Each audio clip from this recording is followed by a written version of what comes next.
Voici Mathilde.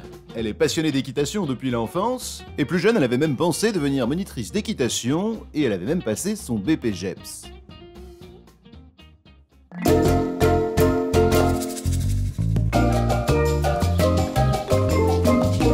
Mais sa famille l'avait dissuadée, et du coup, elle était devenue informaticienne. Pendant 10 ans déjà. Et là maintenant, tout de suite,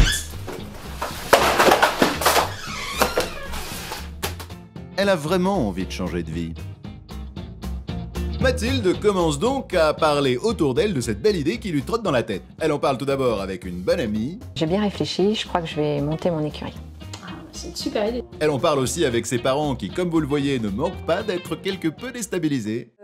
Les hectares au fond du jardin, je pourrais les utiliser. Les hectares au fond du jardin. Oui, parce que je pense que je vais monter mon écurie. Écurie.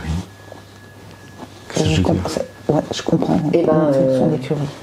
Créer une entreprise, prendre des chevaux en pension, sortir des chevaux en concours, coacher le cavalier. Attends, mais excuse-moi, mais t'as un boulot, t'as un bon boulot oui, qui marche bien. Mais elle en parle surtout avec Claire, sa voisine agricultrice et amie de toujours.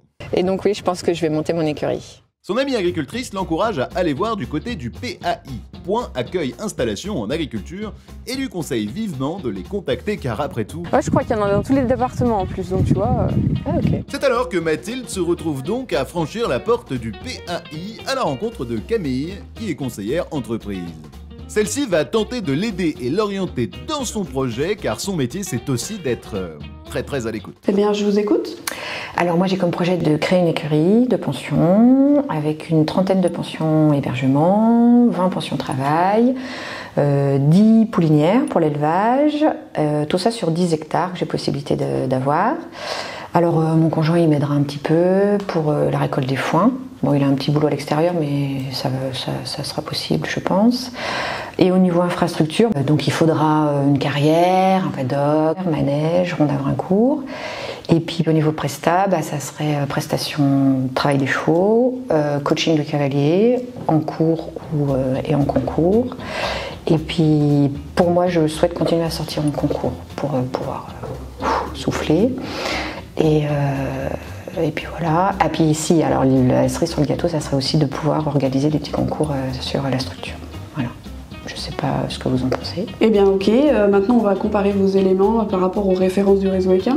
D'accord. Ainsi, les références du réseau équin vont permettre à sa conseillère d'accompagner Mathilde à redimensionner son projet pour qu'il soit viable et vivable. Camille lui a en effet demandé de préciser son projet et lui a parlé de ses compétences et aussi de celles qu'elle doit acquérir.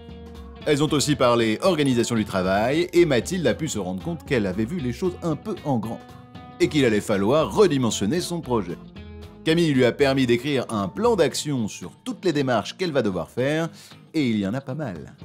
Mathilde travaille maintenant sur son projet.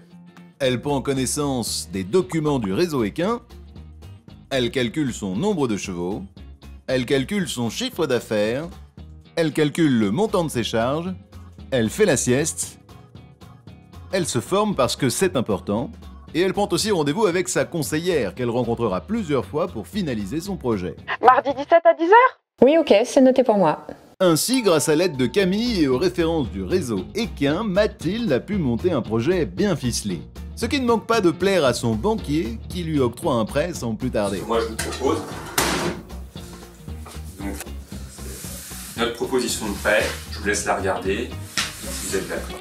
Ah, quel bonheur de voir Mathilde désormais installée sur sa structure et qui peut maintenant vivre sa passion. Merci à vous, réseau équin.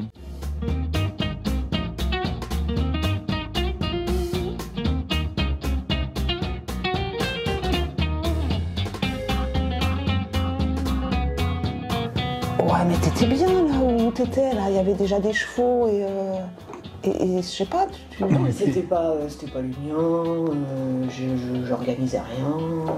Non, mais et puis, excuse-moi, tu dis, alors, tu veux les hectares qui sont dans le fond du jardin. Et puis après, il va falloir que tu vas t'amuser, ça veut dire que tu vas revenir à la maison, qu'il va falloir que...